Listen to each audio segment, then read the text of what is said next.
Welcome back once again. You've reached Pay Dirt. I'm your host, Brandon Herriott, aka B Dirt, with your host, Pay Saunders. What's good, Pay?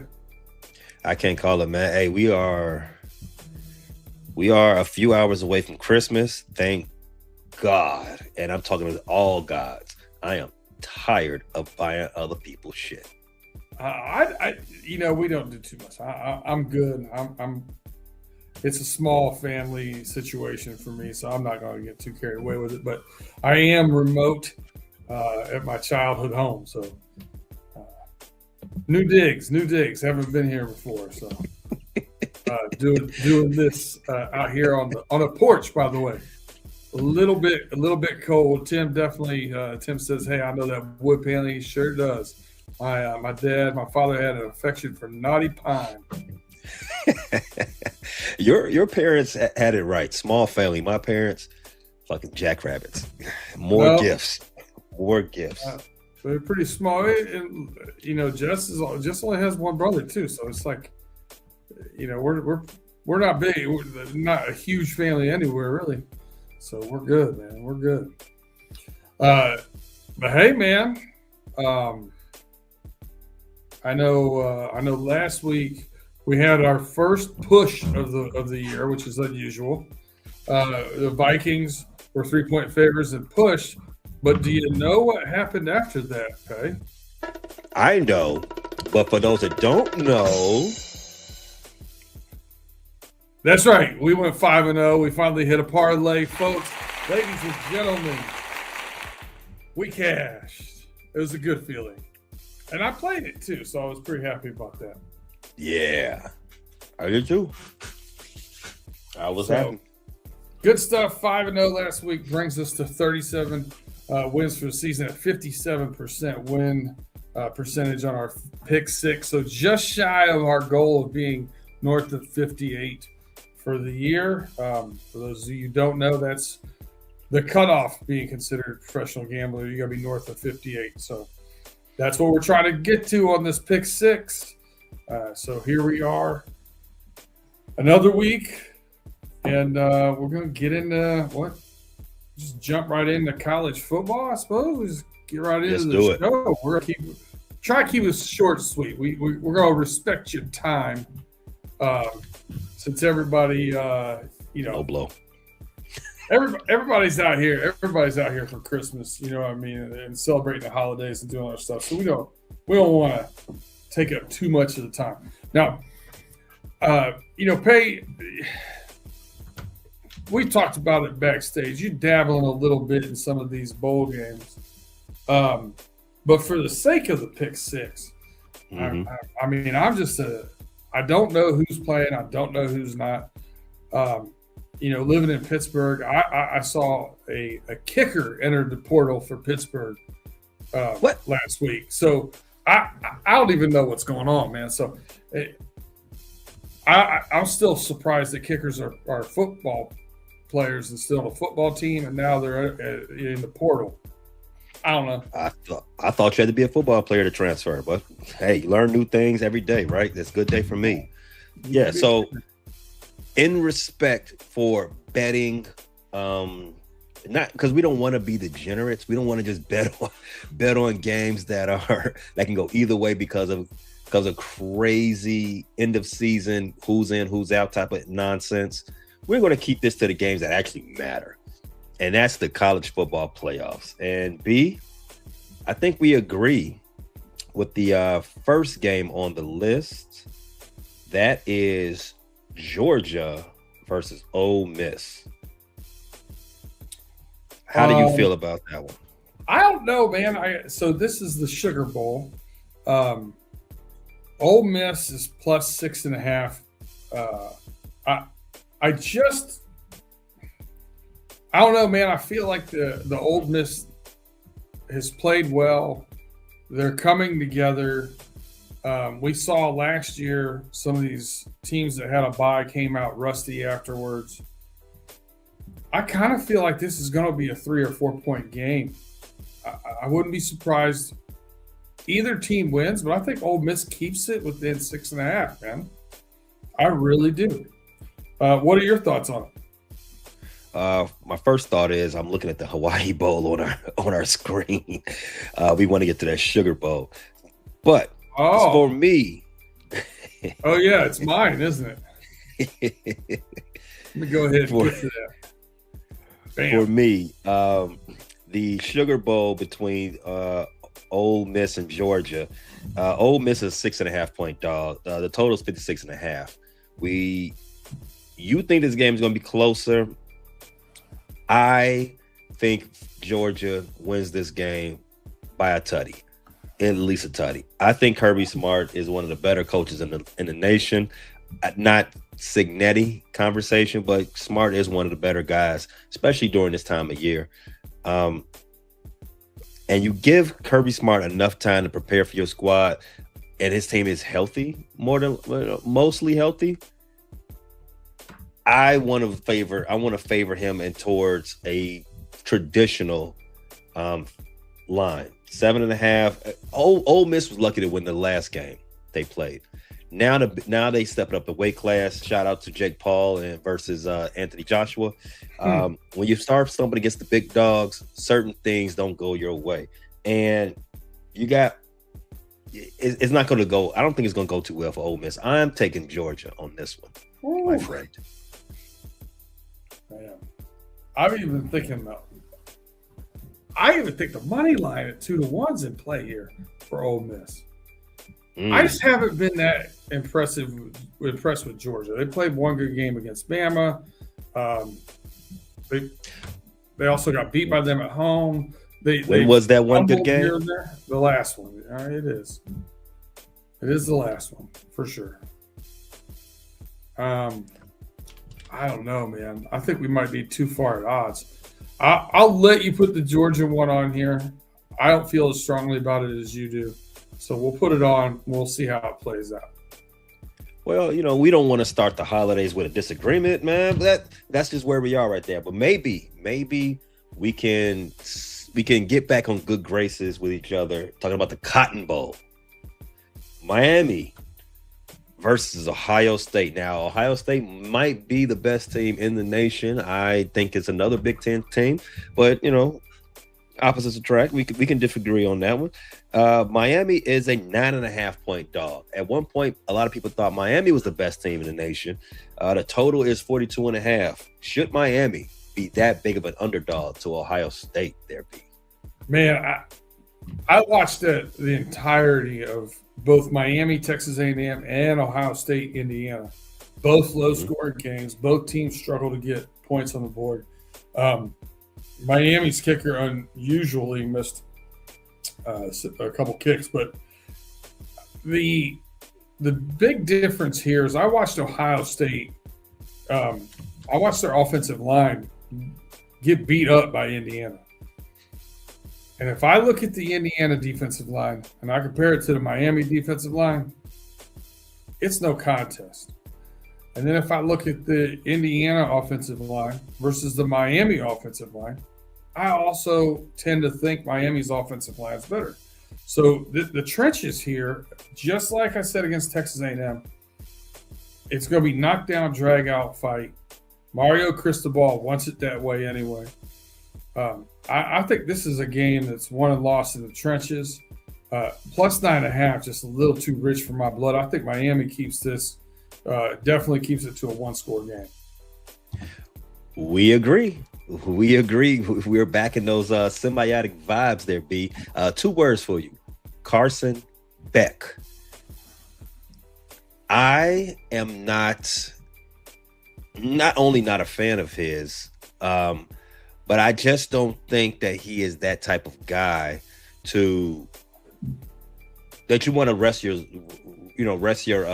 playoff goal. I mean, aspirations on that. I mean, he's an upgrade from Miami, but now you again weight class. You got to come out of the ACC. Now you got to play a Big Ten team. Ohio State is the biggest of Big Ten teams, and Miami. I don't know about that, dog. I mean, 9.5 is a stretch. I would probably push away from it if I had to. I would just because of the size of that line. I kind of like the under in this game a little bit more than I like the spread. But I tell you one thing: if a water gun to my head, I would rather take Ohio plus the points than I would Miami on the points. Ohio minus the points, you mean? No, plus the points. I would rather take Miami. I would rather take Ohio State to win by 10 than Miami to keep it within 10. So I agree with you there, B. I agree. I took Miami. 100%. No. I think Miami has a better offensive line and defensive line. I think this is going to be a 4-point game. No. That's the way I see it. Starting off. We are really at odds now because I don't like that one. Not at all. And here's the other thing. I think Miami's going to have the lead in the second half of this game. Wow. I think the difference in the game is going to be. I trust, game breaking from Ohio State to make a big play from a wide receiver there, Jeremiah Smith or Cardell Tate. I expect one of them to make a big play and jump back in front of Miami, but I think Miami keeps it close, man. If you watch Miami all year, they had a couple of duds right in the middle of the season, but all year they've had the best defensive line, offensive line combo that I've seen in college football. I agree about the offensive line. The offensive line, I give you that. The defensive line wreaked havoc against Texas A&M. True. Again, this is weight classes. Look what Indiana did. Indiana's in Miami's weight class on defensive line. The guy that got 2.5 or 3 sacks against is it Curry? I don't remember. I'm drawing a blank from Indiana. The kind of a bigger defensive end. He's projected at like a 6th or 7th round draft choice. Bain's top 5 draft choice. I mean, he's going to give those guys problems, man. All right. Okay. All right. So we already talked about the Cotton Bowl. Where should we go next? Rose Bowl, Orange Bowl? You pick. Let's see if we could have some type of agreement somewhere. Now, here's the thing. If you just want to pick all 4 of these, I'm going to tell you right now, I think Texas Tech gets the upset here against Oregon. I like them at plus 2.5. Now we're talking, B. I like Texas Tech as well. Now we're talking. Yeah, Oregon's been a little banged up at wide receiver. I just feel like Texas Tech has the deeper team and the better athletes this year. Now, both teams are very well coached. It's going to be a close game. We've talked before. Well, at least I think we've said it a few times this season. This is not a traditional Oregon squad as far as like high scoring offense. They have struggled to move the ball against any type of good defenses, and Texas Tech is one of them good defenses. They've got the best rushing defense in the nation. I don't know if it's duck hunting season down there in Florida, but it might be for Texas Tech. Texas Tech is going to have their way with the Quackers. I agree with you there. You can go ahead and throw it out on the slip. Texas Tech is another one of those teams when we talk about defensive lines. Mm-hmm. Stout, very stout defensive line. And here we go. Since we're looking at the 4th one, we might as well take a stab at all of them here, man. Alabama and Indiana in the Rose Bowl. Man, it's been a long time since Indiana's been there. But I will say I like Cignetti in this matchup. Something tells me to stay away from this line at minus 6.5. But if I was going to bet it, I'd bet Indiana. I'd like Indiana at minus 5. I also like Indiana minus 5. 6.5 is, I feel it's fair. I think the best version of Alabama is a few months away, right? I think after Halloween, Alabama hasn't been their best version of themselves, and Indiana is still their best version of themselves. I think Indiana's the best team in the nation. I think that. You already talked about, you cited Indiana beating Ohio State and with guys that probably won't get drafted in the NFL. I just think Signetics is in a class of his own right now as far as game script, motivation, and all these other things. You saw his old team, James Madison, they're still doing stuff. And leading the league in mojo. Oh, yeah. Christian mojo at that. Yeah. Tim Tebow's favorite squad right now. All right, so we both agree on Indiana. I mean, do we want to put it on the slip? Because I know we talked about it before we came backstage. It's a little light week for us. Do you want to put it on there and argue it out? Yeah, we can do that. All right, we can do that. And then and that's it for college. But like we said, we're not going to get into it. We're not going to push it. We're not going to try and bet things where we don't know who's playing, who's not, all those kind of things. Now, I will say this, Quiet Father back in the building, he says Buckeyes are going to slap Miami. We'll see.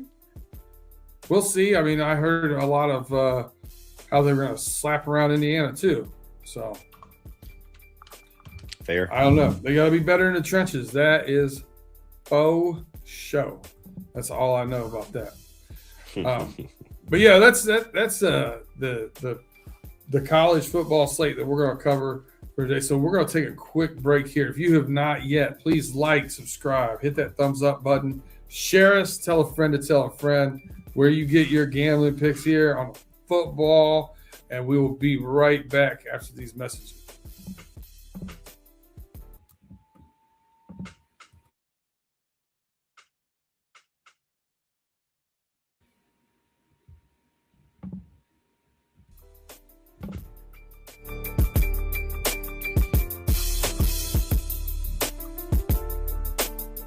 We are back here with Pater. I love it when they tickle the ivory there in our music, man. I'm not gonna lie. Gets me going. Gets me, my thumbs start tickling the keys on my DraftKings account when that happens. It just seems to go naturally. We already got our college football picks in, right? So let's go over here and not the NHL, the NFL, and an interesting slate this week. Several injuries last week. Several people are Cancun bound, so they're packing it up. So it's a little bit lighter than what I like. I don't want to get into this Chiefs plus 13.5 game when I can't pronounce the quarterback's name. You know what I mean? Like I don't know what's going on there. That's to me, that Broncos Chiefs game has a classic. The Broncos are in a better situation. The Broncos are going to win that game. But what they're going to do is they're going to get out to a 24-point lead, and then they're going to pull some starters, and then all of a sudden you got a backdoor cover. I can't stand that. Don't need that. As far as traditional games where you can kind of feel like the teams are going to play up to their potential, it's the middle game. Detroit versus the Vikings. Everything else, the Dallas Cowboys were not playing for anything. Washington's playing for draft position. And they are already pulled Jaden Daniels for the rest of the season. I agree with you about Kansas City is going to be on their fourth quarterback. The Broncos, all they got to do is sew up a number one spot. That's all they're doing. They're going to take it easy for the most part. The Chiefs they're done. They're in Cancun. We got Josh Jacobs playing for the Commanders this week. We got a lot of weird stuff going on. The Vikings also are on third string right now. Shout out to Nine. So what do you think? Nine's got a hairline fracture in his throwing hand. So do you think the Lions here? I mean, they're on their on their deathbed as far as the playoffs go. They definitely have to win this one. Do you see them covering -7.5? I do see the Lions covering 7.5. I would trend to say the Lions win by 9-ish in that area. The Lions, again, they gotta win to stay alive. Mm-hmm. The Vikings offense has been bad. I think if that's the word. I mean, can I say that? They're going to Yeah. be playing with Max Brosmer again. That's it. Usually, it doesn't even matter who the quarterback's been for them. Their offense has just been bad. The quarterback play has been bad for the Vikings all season. I am more confident that the Lions can win this game by more than a score. Now, and Gibbs hasn't shown up the last 2 weeks, so he's due. Maybe I would, fantasy. I would. I'm trending in that direction. I would think that could happen.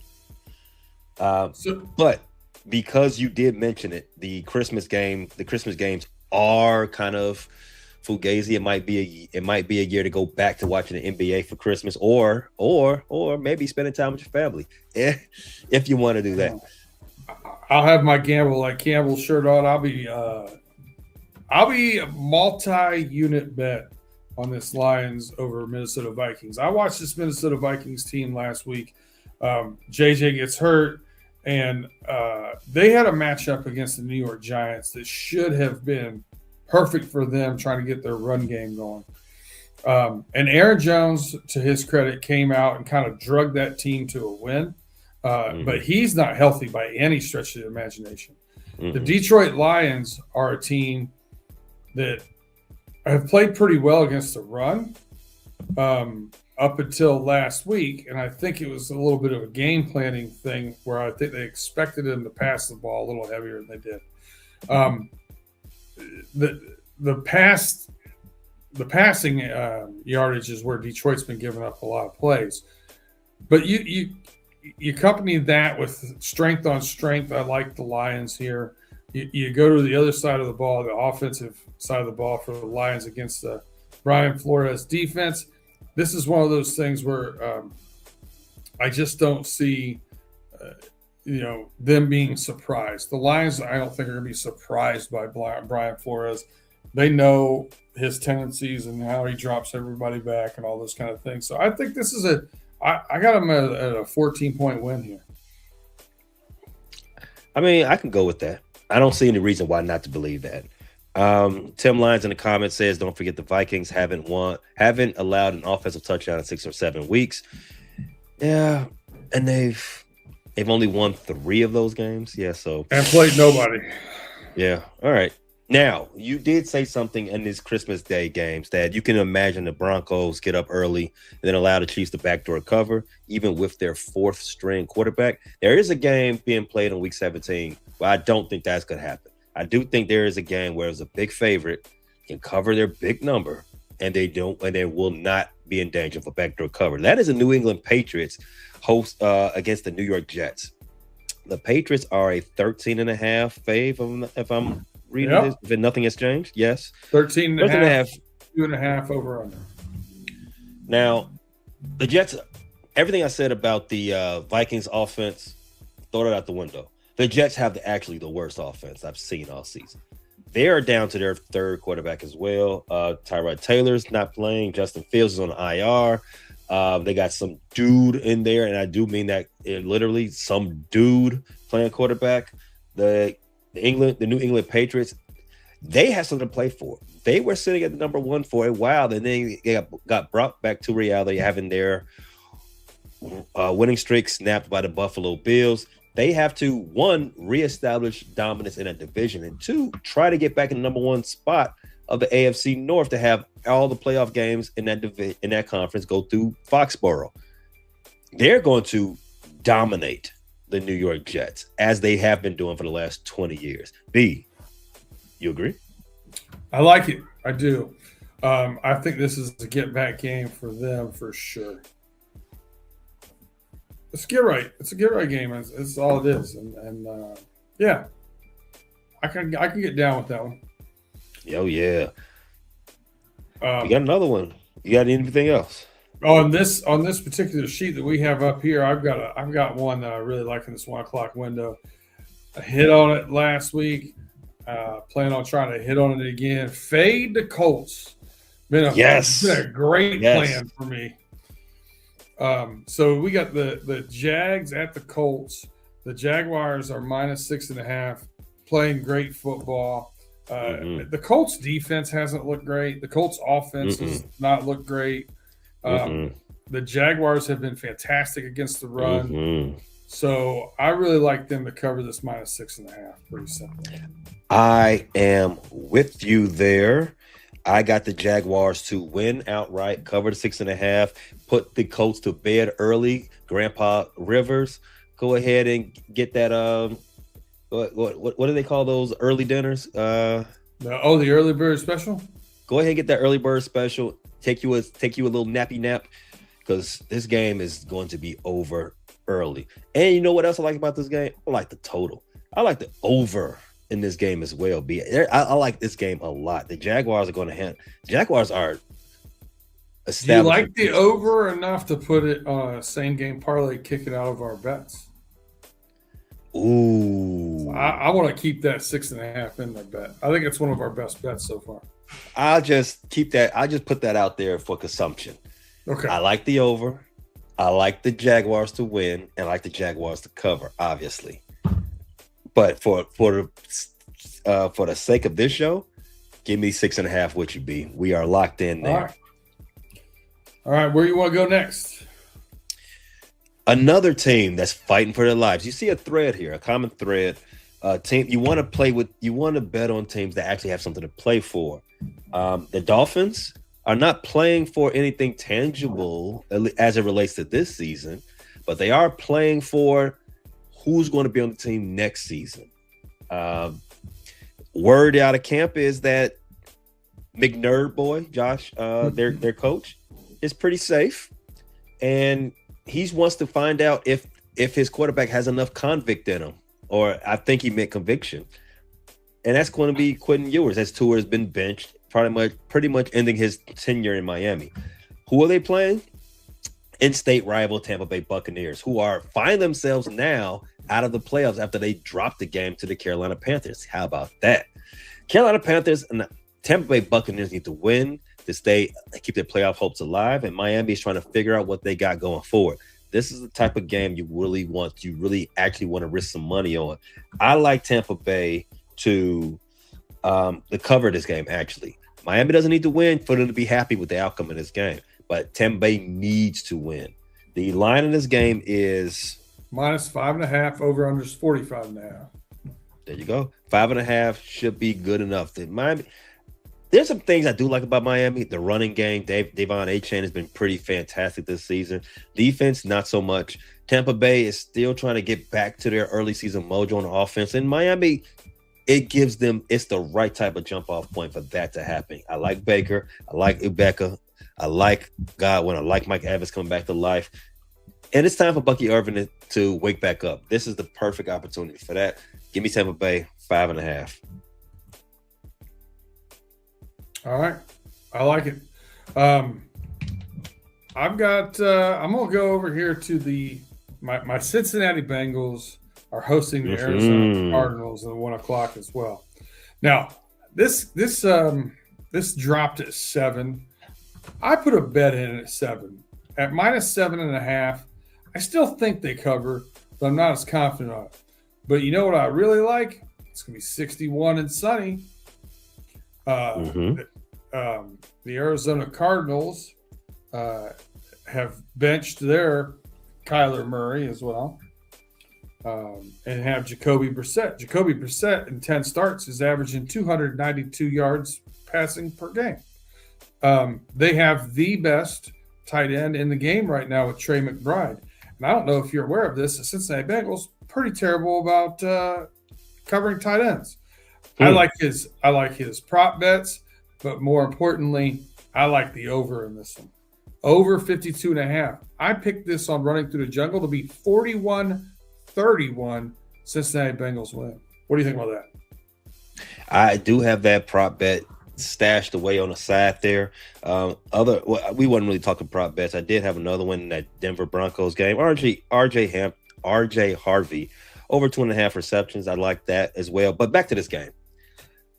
What interests me about this game, both teams, their playoff hopes are done, right? So it does go against the narrative of what we're trying to craft for today's episode. However, it does not go against the part that they need. There's something that they have to play for. Right now, the Bengals are playing for the heart. Well, you saw what Joe they Burrow. did last week, right?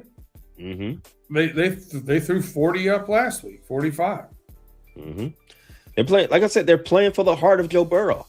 They're playing for Joe Burrow's happiness. And what makes Joe Burrow happy, other than Batmobiles and good-looking women and all the riz his massive contract can buy? Winning football games.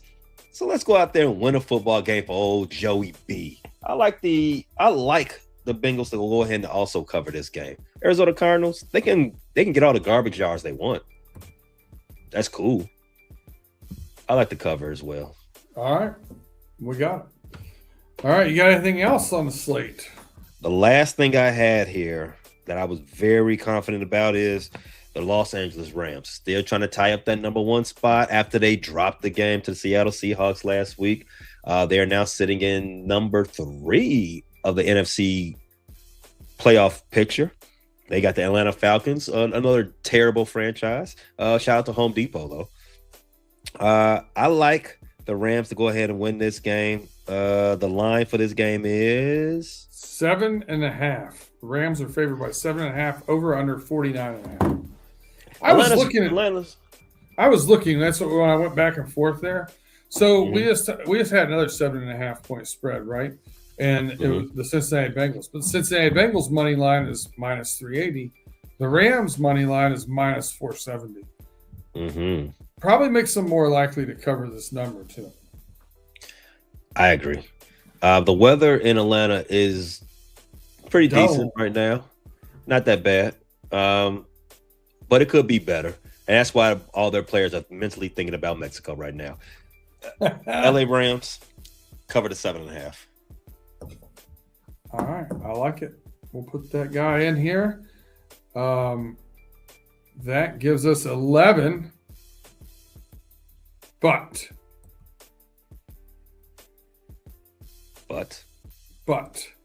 we do have a same game parlay staring at us right here. So once we nix the same game parlay, we are at 9. Nino Brown. Now, if we wanted to do the probably the better of the two things here, I would say we nix the two that we disagreed on. Obviously. Right off the rip. So we take Georgia out. We take Miami out.